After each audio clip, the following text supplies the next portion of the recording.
Yeah, because nobody came in on 7 to 3 shift because you couldn't get there. No. I'm recording this.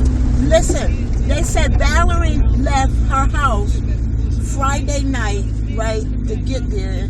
She left at 2 o'clock in the morning. She got to work at 7 o'clock. Furman's brother came to get her. He got stuck and had to turn around. He got stuck and had to turn around, and he was still out on the road yesterday at 3 o'clock. That's what Furman told me yesterday at 3 o'clock. He was still stuck out on the road. The hall is open. I'm gonna go to the front of it. I never go to the front tonight.